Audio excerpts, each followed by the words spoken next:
every educator, no matter the subject, has a role in building a culture of cyber awareness. When you teach critical thinking, cybersecurity. When you encourage integrity and academic in your work, that's getting to the ethics of cybersecurity and helping with our overall defense posture. And so I just encourage you all to not be afraid to lean into cybersecurity and not think that you have to have a tech or a STEM degree to apply that to your disciplines. Welcome to Cyber Chats, a podcast made by the National Cryptologic Foundation. I'm your host, Kennedy Taylor, and together we'll be demystifying the world of cybersecurity by talking with amazing cyber enthusiasts like you, as well as industry professionals. Be sure to like and subscribe to our podcast on your favorite podcast platform. Hi, cyber friends. Cyber Saturday is back and better than ever. January 17th, 2026 at the Technology Advancement Center. We are so excited to have you back, and registration is now open. If you're a 5th through 12th grader curious about cyber, this free event is packed with guest speakers, hands-on activities such as a Capture the Flag competition, lots of cyber games, a Girls Who Hack workshop, free lunch swag, and so much more. And this year, we're adding a special Cyber Elite track for 9th through 12th graders, limited to just 25 spots, so make sure you register as soon as you can. If you're an adult listening, adults can join sessions too and take home a plethora of cyber safety resources. Spots fill fast. Hit the registration link in our episode description and sign up today. We'll see you there.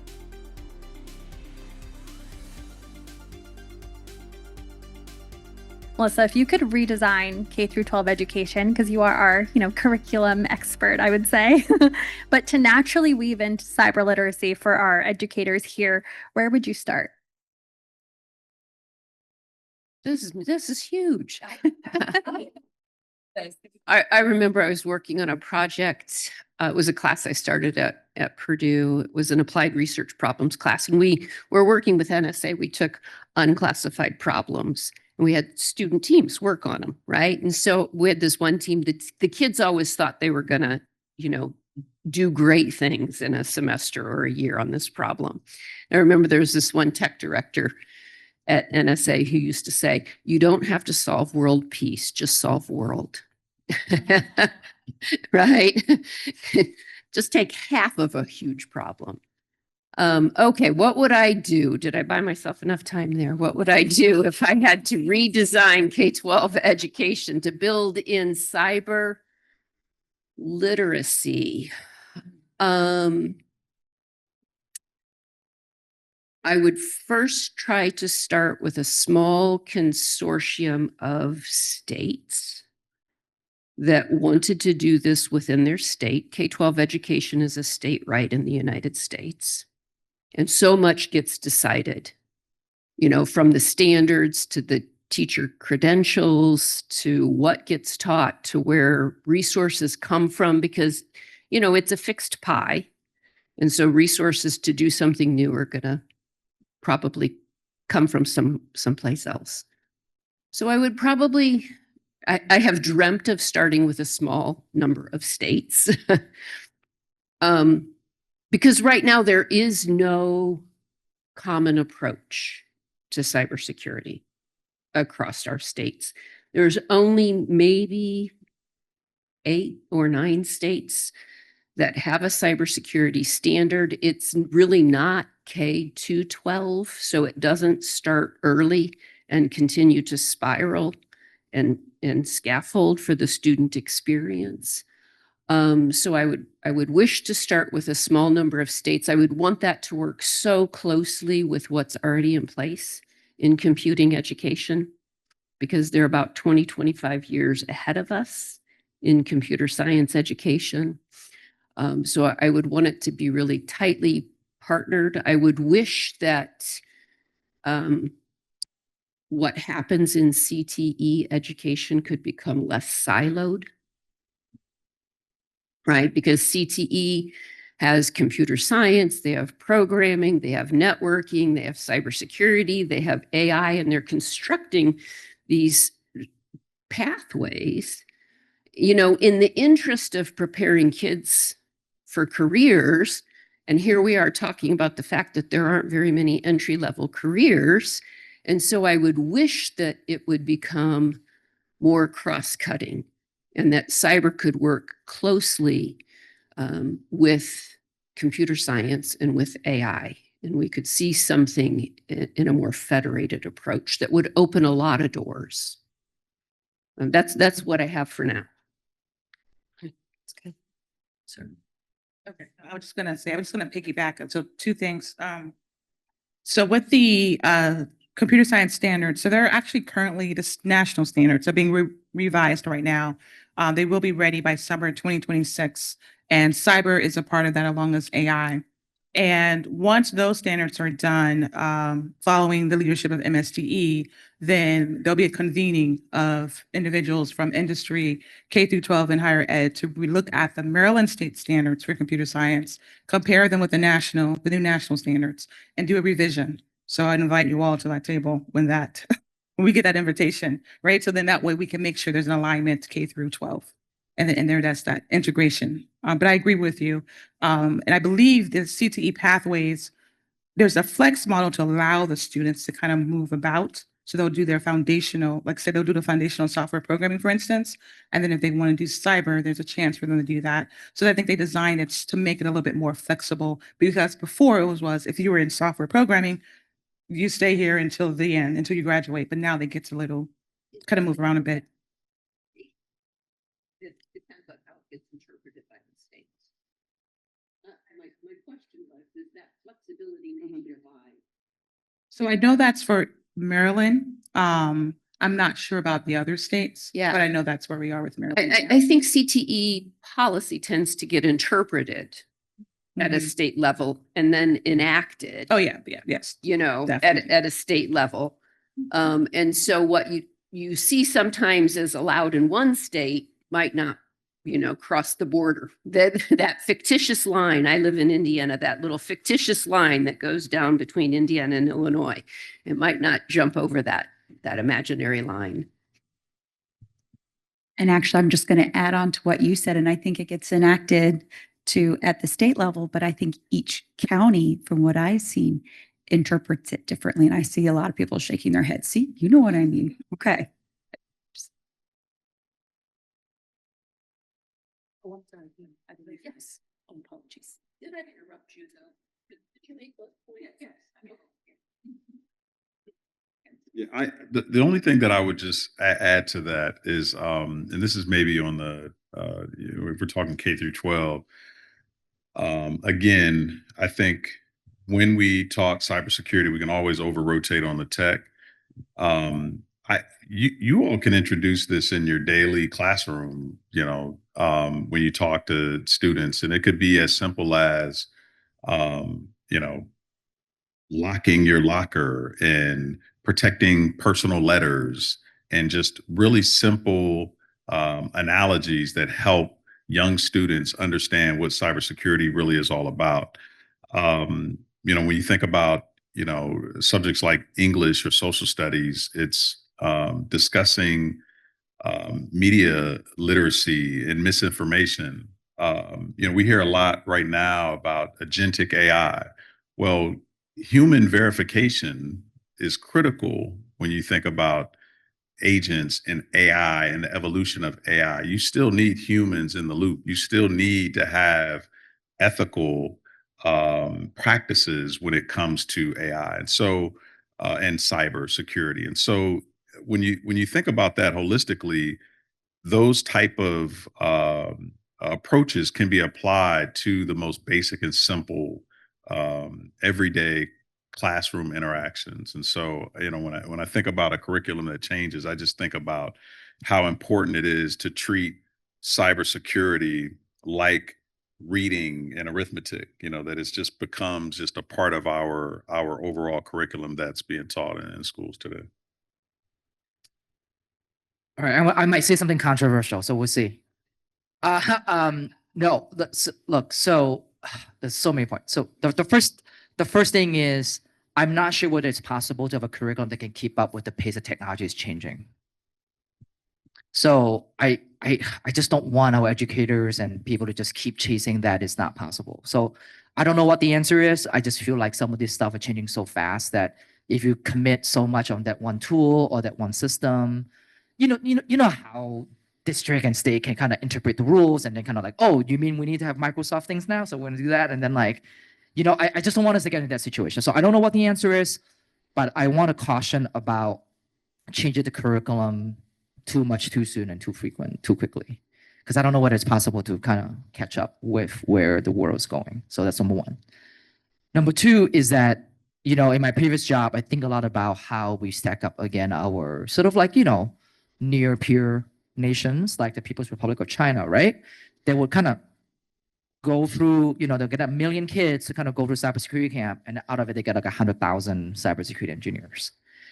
I don't think what make this country great is that kind of solution. Like I feel like we're a free country. People should be able to kind of like pick things, try things, and we're like multidisciplinary, right? So I just feel like having that jumping points when someone's like learning about English literature, maybe they can write about, scams, romance scams. Like ask them to write a phishing email, like there's stuff like that we can kind of do to kind of like integrate all these different things, because I think truly, having like thousands of flowers bloom is sort of like the way that has made this country really like creative and really like dynamic. I think we shouldn't lose sight of that. Like I don't want to have a system in which like, let's just pump through 100 kids every district into like cybersecurity and have 10 kids come out, What happened to the other 90 kids, right? Like that's not who we are. I don't want to do that, right? The final thing is that not quite curriculum changes, but I wonder whether there's an opportunity for caretakers and parents to be a little bit more involved in sort of like teaching stuff at home. It's difficult to say stuff like that because not every families have the resources to do things like that. I want to acknowledge that. But there are basic stuff that like when kids are learning how to read and stuff, there are like basic tips that schools can give to parents to be like, identify a few things, right? That starts with TR, right? Like that kind of stuff. So I wonder whether there's something similar like that that could happen for some of the basic AI, IT, tech stuff. Because the way that we're thinking, because most parents are not digital native. Most parents did not grow up with cybersecurity in mind. And for us to be successful, parents have to be involved somehow, guardians have to be involved somehow.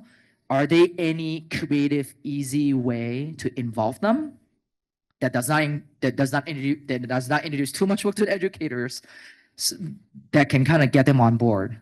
Because when you talk to parents, they'll be like, why are you not becoming a lawyer engineer? Because that's what they know, right? They don't understand cybersecurity. They can't provide any more. So I wonder whether there's something creative we can do there. So not quite curriculum, but more like communications or curriculum, just like I'm seeing in some of the new math, some of the reading stuff that is ongoing. I just want to say, and I'm glad you brought that up because I did want to say, need to find a way to bring in parents and bring in family so they can understand as well. So I know we have code.org has the hour of code. Now they're doing the hour of AI. Maybe need to do an hour of cybersecurity just to kind of get parents aware and help them understand the career and understand just the information and just keeping themselves safe as well. But one, just getting them, because if you get the parents involved and get them on board, then they can be the ones to encourage their students. Because once the students leave the classroom door, it's their parents or their guardians who then is their caretaker and the person who they're listening to. So I think we should definitely find a way to get the parents involved. Hour of cybersecurity, who's with me?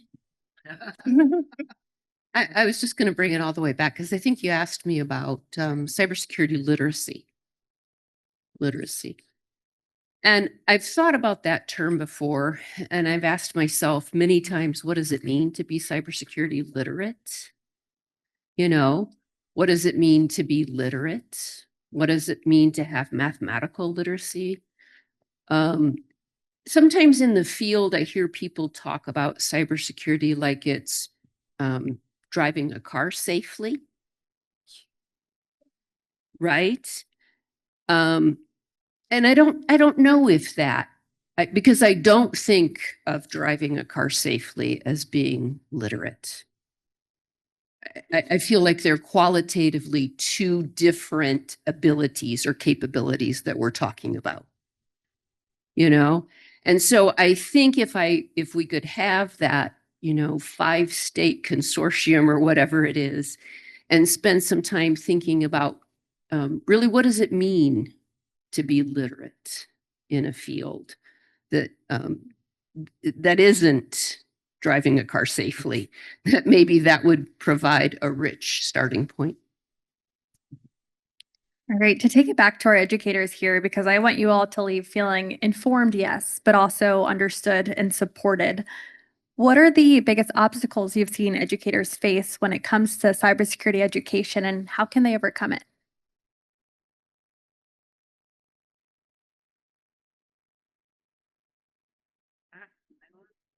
The biggest thing that I hear from educators, and I work with a lot of educators, is they feel isolated.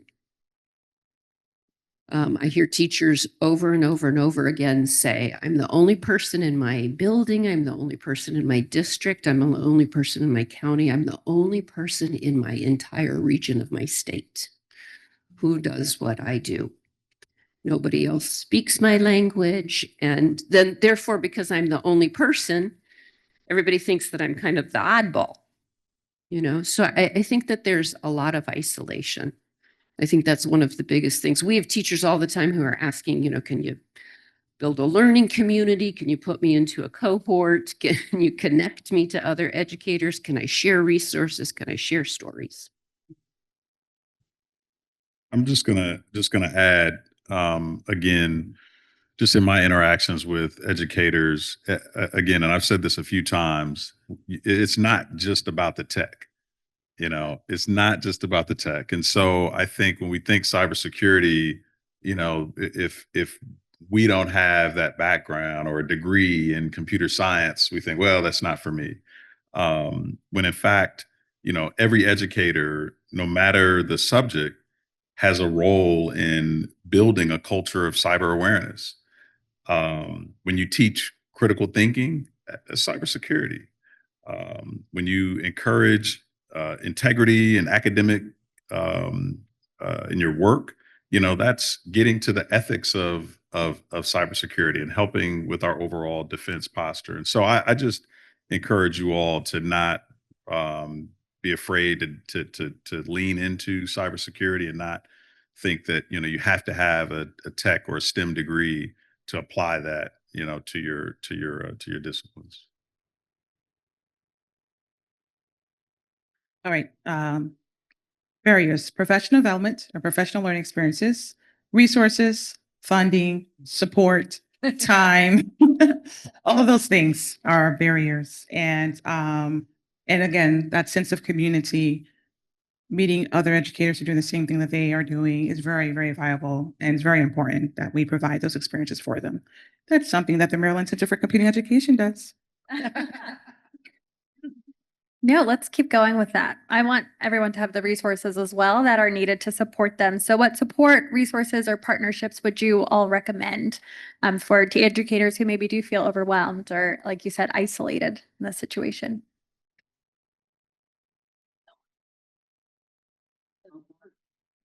I was like, I think Quiana over here might have some resources available for educators. I think I already said my piece about the organizations like Cybersecurity Association, MTC. These are industrial organizations, or not industrial, excuse me, industry organizations, but that might be something that's open to you and your students as well. Cyber Maryland is supposed to do that. I think that's part of the charter of the program. I don't know what the right answer is. I think that's the honest truth. I'm also new. I started on July 2nd. So give me a little bit of time, but would love to kind of continue the conversation, have the partnership, with the folks here. I feel like that was maybe a softball question. The answer is the National Cryptologic Foundation. Clearly. Oh, I was going to mention it. It's right. It's like, obviously that's the answer, because it provides opportunities like this. It brings industry into the room. It brings, experts into the room and allows us to have this conversation in these workshops. So, I think that would be the answer. And if you go to our website, we have lots of different tabs, but there's one specifically for educators, and you'll find a number of resources there if you are looking for something. All right, and we're almost done here, but I do want to ask you one more question. If we do this right, what does the future of cybersecurity look like? 10 years from now, even, maybe 5 years from now, what does good look like to you? I'll jump in here. Is that good doesn't mean that more people are doing cybersecurity jobs. I think it's quite the opposite. Cybersecurity jobs should not be a thing.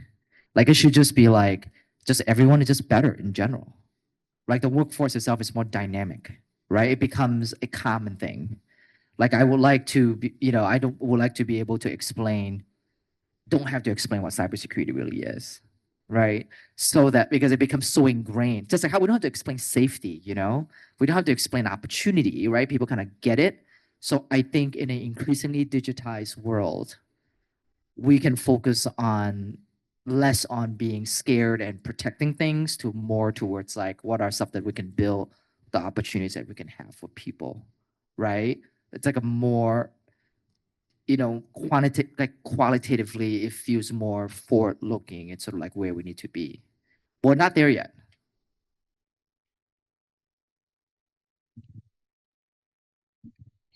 He's sabotaging me here in my last comment. We're here for your entertainment all day. No, actually. I just want to really just, piggyback off of what Seeyew had said as well. And that I think good looks like it's normalized across the public, across our society at not only the national level, but also at the global level as well. We're looking at that in terms of our emerging technologies as well. I'll say AI, quantum, we're where cyber was 20 years ago. So I'm almost like, wow, looking at this from a whole different perspective, but seeing this from, a different lens. Hindsight's 2020. So now I talk about cybersecurity and everybody's like, oh yeah, cyber, I understand. I have an idea of what that is. That's what we want. Normalized. Something is part of, integrated into our society. So to me, that's what success looks like.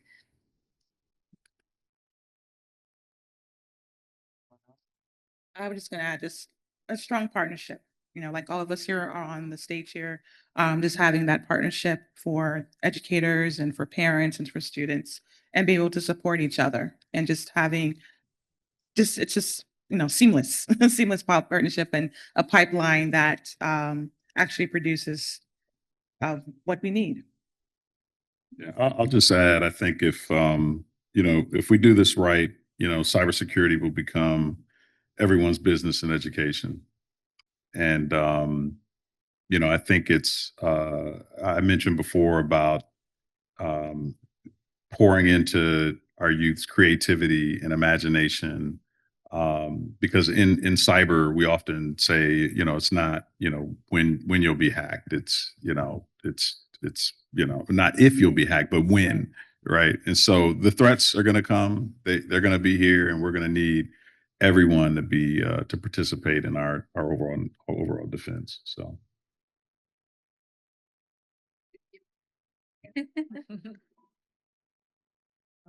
I don't disagree that I would like it integrated into everything. But I think it's a both and.